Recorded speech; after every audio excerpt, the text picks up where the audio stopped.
6岁儿子不小心将颜料打翻，母亲冲进来不问缘由，便一顿破口大骂。但谁又能想到事后，他又为自己粗暴的行为感到自责，还不停安慰他这是一场噩梦。但孩子对此已经变得呆滞，惊恐使他根本不知道眼前这个抱着自己的女人究竟是不是自己的母亲。而这就是很多粉丝极力推荐一部伪装成恐怖片的神级悬疑类电影《恐怖游轮》，也是一部为了追求真相不得不看到最后才肯罢休的高分佳作。而它的烧脑程度完全不亚于任何一部悬疑巨作，简直就是悬疑类电影里的天花板。但故事得从母亲的一次出海游玩说起。杰西准时来到码头赴约，可脸上却写满了惆怅。刚与好友格雷见面，就一把抱住他。Hey, what's the matter?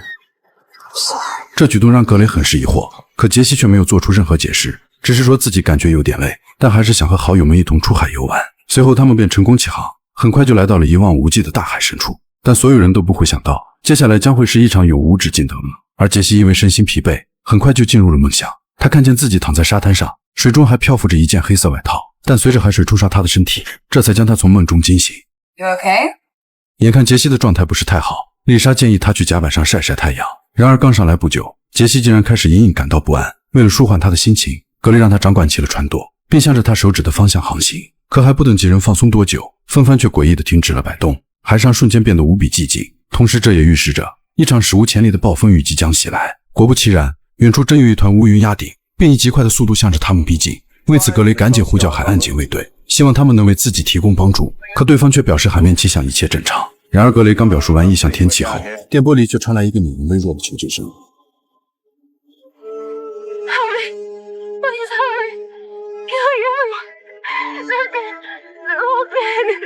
格雷赶忙询问具体位置，结果信号却突然中断。还不等他彻底联系上遇难者，船外的人呼喊格雷。当他探出头来望向远方，远处的暴风雨已经近在咫尺。格雷赶忙让所有人穿戴好救生衣，准备对抗这突如其来的风暴。随着大雨倾盆而下，紧接着就是高达100米的巨浪，瞬间就将船体彻底掀翻。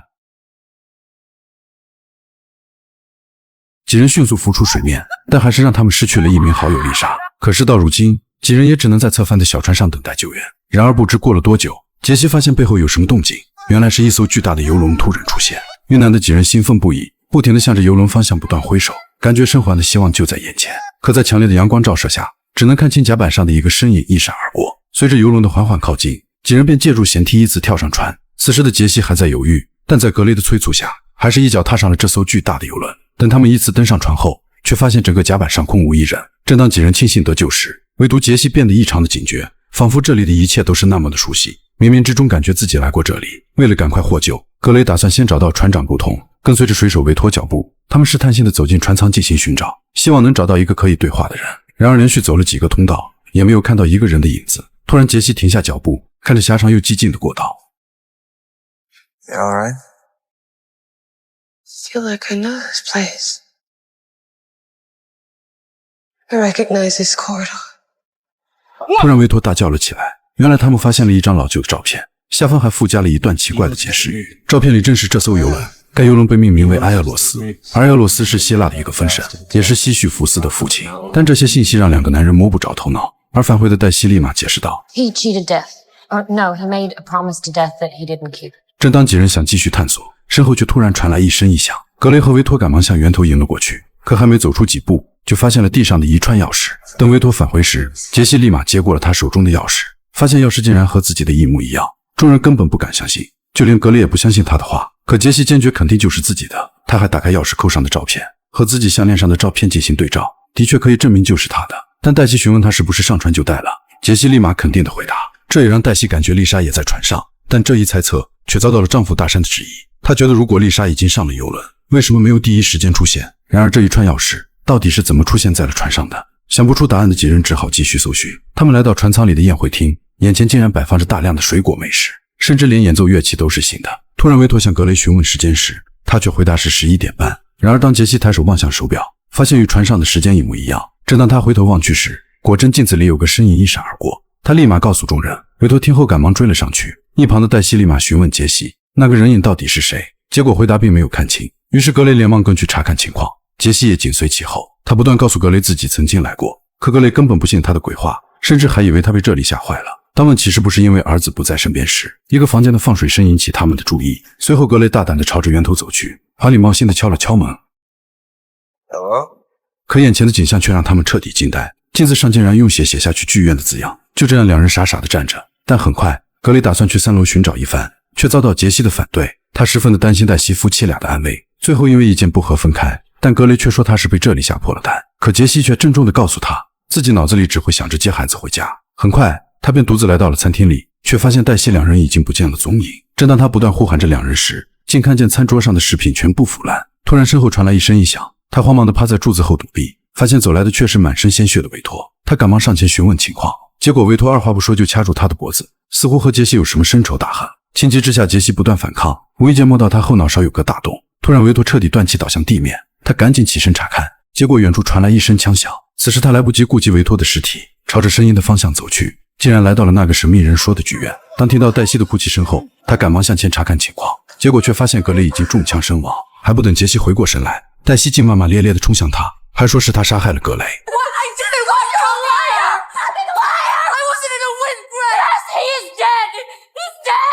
杰西不敢相信自己的眼睛，明明刚刚还好好的人，怎么突然间就死了？正好当黛西还在责怪时，杰西立马断定有人陷害他。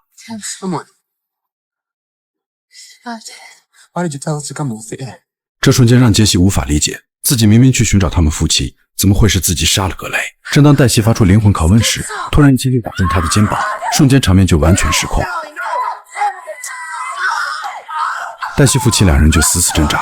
此时杰西抬头望去，高处正有个蒙面人正在开枪，并用一枪杀死大山。还不等黛西从悲伤中走出，杰西一把拉住他，让他赶紧跟着自己离开。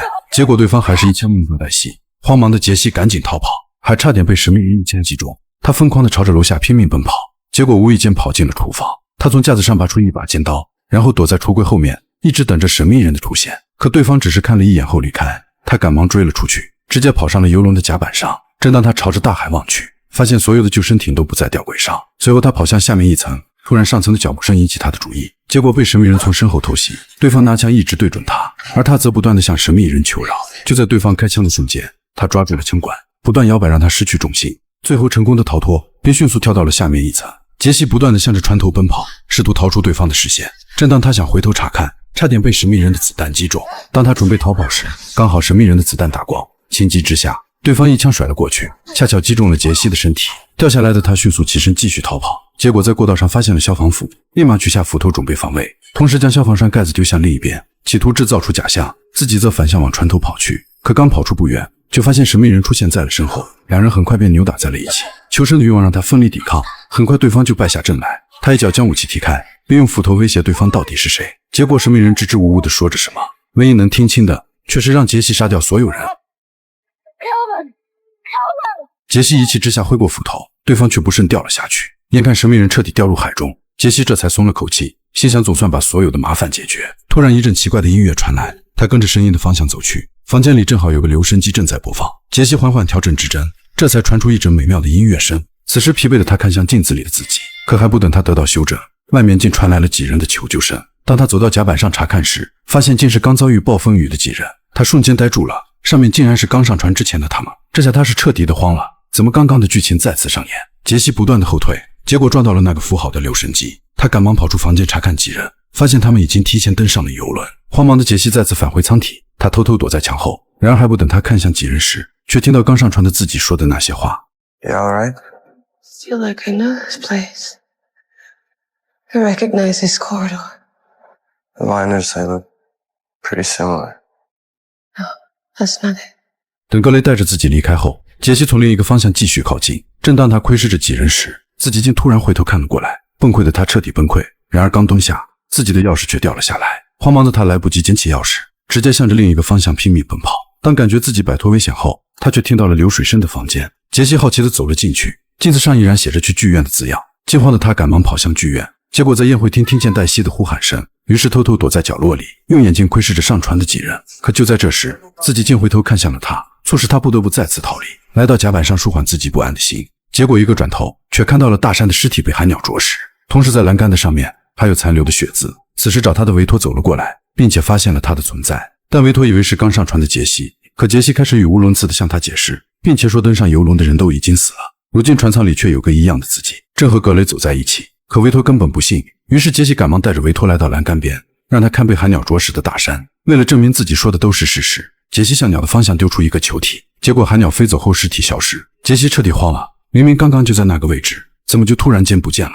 维托让他不要发什么神经，他根本不信世界上还会有2个杰西，这让本就崩溃的杰西更加激动，不停拉着维托相信自己，结果激动地推了他一把。正当他还在喋喋不休时，维托却吐出十分痛苦的表情，原来他意外撞上了墙上的钢针。杰西这才意识到自己就是那个害得维托头部受伤的人，惊慌的他一刻也不敢逗留，疯狂地向着另一个方向逃跑，而受伤的维托只能顶着严重的伤口，搀扶着栏杆向他的方向走去。此时的杰西彻底迷茫，感觉自己脑子里全是浆糊。当他来到船员的休息室，发现了地上满是写过的纸条，上面清晰地写着杀死所有人的字样，而且每一张都是一模一样。他不敢相信自己的眼睛，于是从一旁拿来一张白纸，同样写下和其他纸上相同的话，随后进行对比，结果连字迹都是一模一样。紧接着他起身看向一旁的衣服，原来被推下游轮的人竟然就是另外一个自己。随后他又推开一旁的铁门，里面赫然藏着一模一样的枪支。杰西赶忙拿下其中的一把，内心开始不断排斥当时掉下海的自己曾经说的话，因为他不想让所有人死掉。然而就在他无法做出抉择的时候，发现了铁架上的项链。正当他打开查看，竟然和自己的是一模一样，同时在铁架的深处还有大量一模一样的项链。正当他想凑近查看时，自己脖子上的项链也掉下去。此时他想起了儿子，决定必须逃出这个恐怖的游轮。他再次找到受伤的维托，并表示自己不会再伤害到他，但希望他能配合自己，让所有的人立马离开游轮。突然另一个自己出现，杰西赶忙躲了起来。这时他想到了身后的维托，便让他吸引自己的注意。直到自己发现了维托后，杰西立刻拿枪对准了自己。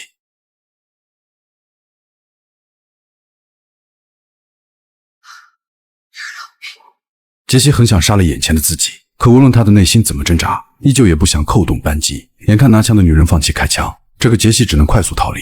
直到他彻底离开杰西的视线，杰西才向一旁的维托解释自己并没有欺骗他。可维托根本就没有力气理会，因为他已经流血过多，已经在死亡的边缘徘徊。突然门外一声枪响，杰西只能放弃维托离开。等他赶到剧院后，根本不给黛西责怪的机会，因为这次他要保护他们2人。突然又一枪显杰西立马退后，举枪就对准上面，子弹从头上擦过。随后杰西赶紧逃出剧院，大山还想询问情况，却被杰西奇怪的话憋了回去。可危险随时都会发生，大山只好拉着黛西跟着杰西。此时的杰西不断提醒自己，一定可以将几人救走。他向大山表明，只要所有人都离开游轮，那大家就都可以获救。随后便把枪交给大山防身，同时在离开前，他不断警告大山，无论是谁来了都直接开枪。紧接着他跑下楼梯，准备去营救受伤的维托。可他来到宴会厅后，并没有看见维托的身影，而是地上的鲜血一直延伸，直到船上的甲板上。难道维托已经被人丢向大海？还不等他过多思考，里面再次传来一声枪响。原来是大山发现了一个神秘人，他不断大声警告，让对方不要向自己的方向靠近。殊不知，正是刚刚受伤的另一个杰西。他大胆地朝着大山走去，而大山依旧举枪不断警示。怎料对方不仅不害怕，还谎称想要活命，就跟着他的步伐离开这里。随后几人来到船舱外的甲板，大山不断询问情况，可这个杰西根本不做回答，又一次把2人带进船舱，并安排进了一个房间。然而刚进房间，杰西直接掏出尖刀挥去，黛西见状立马冲过去，却被杰西一刀刺进腹部。大山还想继续挣扎，但根本就不是这个杰西的对手。黛西慌忙中打开门逃走，然而刚起身，保护他们的杰西紧随其后。黛西不断的逃跑，她不经意间逃进了呼叫室，为了获得救援，不断呼喊着无线电的另一头。Can you hear me? Help me. Please help me. She's killing everyone. They're dead. They're all dead. Please help me. 惊慌的黛西只能赶紧离开，而此时杰西也迅速赶到，却突然听到了无线电的声音，这正是暴风雨前夕的格雷。起初杰西还想联系格雷，但里面不断传来杂音，无奈他只能先去找到黛西，于是也向着楼梯的方向爬去。结果刚到平台上，却听到了黛西的哭诉声。等他走进里面一看，整个人都呆住了。原来这里有无数个死去的黛西，他根本不敢相信，但现在的黛西还是活着的，于是赶忙脱下外套，企图能救他最后一命。突然甲板上传来打斗声，他赶忙起身望去，看见了令他不可思议的一幕，原来是那2个自己正在相互搏斗，就像自己之前的经历一样。随后返回安慰起了黛西，可黛西已经是奄奄一息的状态，祈求他不要伤害自己。但无论杰西如何让黛西坚持，也阻止不了他死去。如今除了安娜意外的第2波人，已经全部丧命于此。突然远处又传来了呼救声，这已经是准备登船的第3波。这时的杰西才意识到，只要除了安娜以外的人死亡，就会有新的一波几人登船。随后他再一次跑向船尾，发现那艘破烂的帆船渐行渐远，于是他来到船体的发动机室，试图阻止游轮停止前行。可无论他如何拉动按钮，甚至敲打所有的开关，也依旧无法将游轮停下。果然人在越绝望的时候，就越发的想要回家。也就是这个时候，甲板上传来了自己与维托的聊天。并且连对话都一模一样，甚至连最后的动作都一样。这次他彻底明白，不管如何拯救上船的几人，他都无法改变最后的结局。于是他再次回到那个放水的房间，在玻璃上写下去剧院的字样，然后拖着大山的尸体直接推进了大海，再把格雷的尸体也处理好。紧接着来到宴会厅，让刚上船的黛西夫妇去往剧院，而自己再次来到武器库，穿好一旁的黑色功夫，准备将船上的人全部杀死。他戴好准备的头套，开始寻找起刚上船的格雷，直到格雷走进3楼看台，回头正好看见举枪的杰西。这次他是故意要拿枪杀人，动作显得十分的紧张。起初格雷想要缓解这种紧张气氛，但随着他的目光下移，看见了一只十分熟悉的小脚，立马猜出蒙面的正是杰西。 Just what are you doing?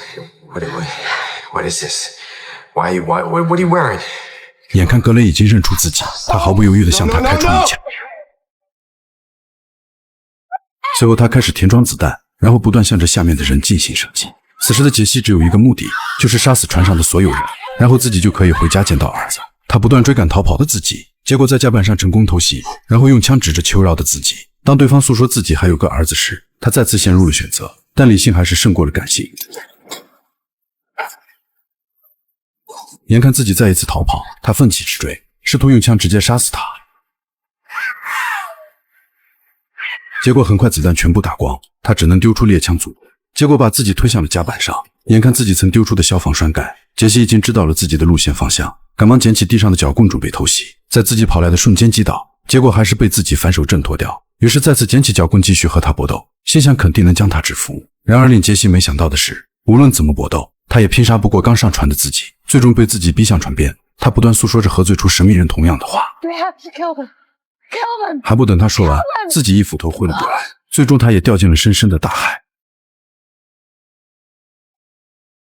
不知过了多久，他又仿佛回到了梦境，这次竟然就是那么的真实。此时的杰西也顾不上多想什么，果断举手开始拦车回家。等他来到家门口时，那无比温馨的场景再次浮现。他透过窗户看去，总算见到了心心念念的儿子，但一个女人的声音传出。惊慌的杰西试图躲避，但还是好奇地看了过去，发现了最初的自己。当自己拿出泳池里的帆船时，反手就回到房间咒骂儿子。那时的他连自己都感觉到恶心，于是再次透过窗户看向儿子，结果儿子一个回头就被窗外的杰西惊吓到。随后自己又从屋外跑来，看见倒地的颜料后，立马对儿子无尽的指责。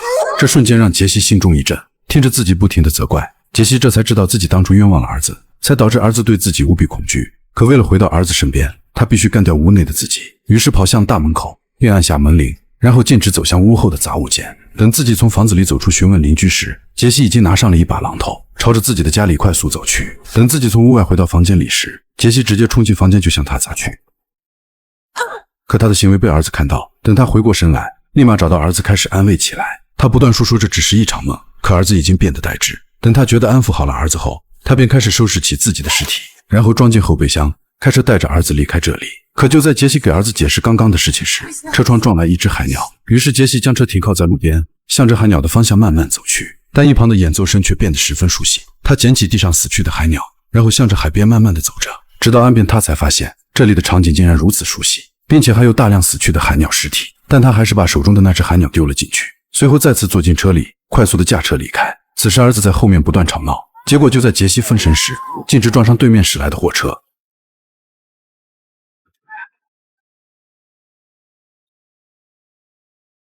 最后尸体从后备箱里弹出，儿子也因此失去生命，唯独只有他站在一旁傻傻的看着。但身后走来一个出租车司机，他邀请杰西坐上自己的车。